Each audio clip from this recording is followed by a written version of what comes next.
ಜಲಾಶಯದಿಂದ ಸುಮಾರು 45,000ದಿಂದ 50,000 ಕ್ಯೂಸೆಕ್ ನೀರನ್ನ ಹೇಮಾವತಿ ನದಿಗೆ ಬಿಡಲಾಗುತ್ತಿದ್ದು, ಹೇಮಾವತಿ ನದಿಯ ತಗ್ಗು ಪ್ರದೇಶದಲ್ಲಿರುವ ಮತ್ತು ನದಿಯ ಎರಡೂ ದಂಡೆಗಳಲ್ಲಿರುವ ಸಾರ್ವಜನಿಕರು ತಮ್ಮ ಆಸ್ತಿ-ಪಾಸ್ತಿ ಹಾಗೂ ಜಾನುವಾರು ರಕ್ಷಣೆಗೆ ಎಚ್ಚರಿಕೆ ವಹಿಸಿ ಮುಂಜಾಗ್ರತಾ ಕ್ರಮ ಕೈಗೊಂಡು ಸುರಕ್ಷಿತ ಸ್ಥಳಗಳಿಗೆ ತೆರಳಲು ಹೇಮಾವತಿ ವಿಭಾಗದ ಕಾರ್ಯಪಾಲಕ ಎಂಜಿನಿಯರ್ ತಿಳಿಸಿದ್ದಾರೆ.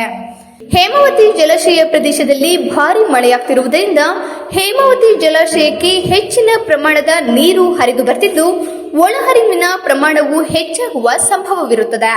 ಆದ್ದರಿಂದ ಹೇಮಾವತಿ ನದಿಯ ತಗ್ಗು ಪ್ರದೇಶದಲ್ಲಿರುವ ಮತ್ತು ನದಿಯ ಎರಡೂ ದಂಡೆಗಳಲ್ಲಿರುವ ಸಾರ್ವಜನಿಕರು ತಮ್ಮ ಆಸ್ತಿ-ಪಾಸ್ತಿ ಹಾಗೂ ಜಾನುವಾರು ರಕ್ಷಣೆಗೆ ಎಚ್ಚರಿಕೆ ವಹಿಸಿ ಮುಂಜಾಗ್ರತೆ ಕ್ರಮ ಕೈಗೊಂಡು ಸುರಕ್ಷಿತ ಸ್ಥಳಗಳಿಗೆ ಹೋಗಲು ಈ ಮೂಲಕ ತಿಳಿಸಿದ್ದಾರೆ. ಸ್ಥಳೀಯ ಹಾಗೂ ನಿಖರ ಸುದ್ದಿಗಾಗಿ ಸಬ್ಸ್ಕ್ರೈಬ್ ಆಗಿ ಬೇಮಾ ವಿಜಯ ಡಿಜಿಟಲ್ ಯೂಟ್ಯೂಬ್ ಚಾನೆಲ್ ಹಾಗೂ ಪಕ್ಕದಲ್ಲಿ ಕಾಣುವ ಬೆಲ್ ಐಕಾನ್ ಕ್ಲಿಕ್ ಮಾಡಿ ಕ್ಷಣ ಕ್ಷಣದ ಅಪ್ಡೇಟ್ಗಳನ್ನು ಪಡೆದುಕೊಳ್ಳಿ.